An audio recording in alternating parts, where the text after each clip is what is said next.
Darren, obviously, congratulations on the victory. I guess first off, I mean, do you just need to get punched in the face a little bit before you get things going?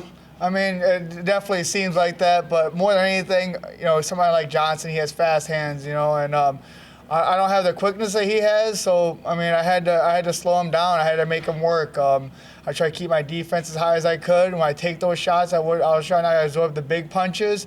And you could tell, right at the end of the second, he was starting to fade some, Especially, he's one of those guys, he hit me with some big shots, and I was still right in front of him. And that really frustrates people, He hits some people the same exact shots, they're sleeping. So when you hit me with a big shot and I'm still there, and I don't just run away, I'm going to come right at you. So I think that was part of it. The pressure that I put on him, even when I was getting hit, it kind of broke him in the second.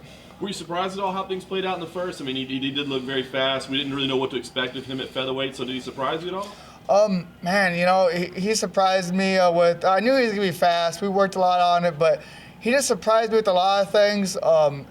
His hand speed, obviously, I knew it was going to be fast. So that's what we trained at.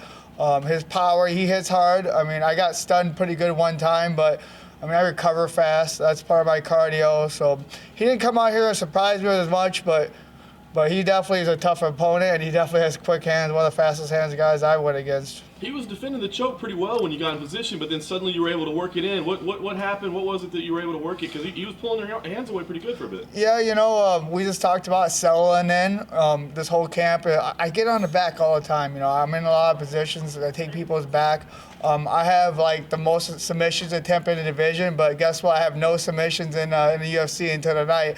But, I worked a lot with Chris Holdsworth, and all we did was back takes. I'm like, listen, I'm in this position all the time. This is where I need to finish a guy. If I'm here, I don't want to last and do a three-round fight again. I just want to finish the fight here. So I settled in. We talked about head positioning, hand positioning. I had it just a little bit underneath his chin, but I knew I had enough where it was going to start choking him. So it was starting to choke him pretty well. And then he went to defend, and I just slid my hand all the way underneath there, and that's what I knew I had. I had that body triangle, I had that choke, and I was putting a lot of pressure on it with that body triangle. That's another thing that really opened it up, is when I have that body triangle, I really put a lot of pressure on their body. I know you want that number one contender fight. I see a lot of people right away saying Ortega would probably be the right fight. You two guys go at it for number one contender. Does that sound like a matchup you'd like? That makes sense. He's on 5 fight, I'm on 6 fight. He's definitely earned his position. He's looked great. I watched his fights. I'm a fan of his, but that fight makes sense to me. Let's do me and Ortega, for the title. The winner gets title shot. He's tough, but man, I thrive on those type of fights. He said he was actually here tonight, and he came back and said his current plan right now is to wait for the title fight with Holloway and Edgar, and he feels like maybe he should be number one contender right now. Do you feel like that's fair of him to say that, or do you feel like he needs to fight you to say that? In my eyes, I think we should fight. It's going to be a while before the Frankie Edgar and then Holloway's going to fight, and then it's going to be a while before somebody fights anyways. Let's just fight this out and see who really the number one contender is, If he waits around, maybe he loses his title shot. So you've seen that happen before, too.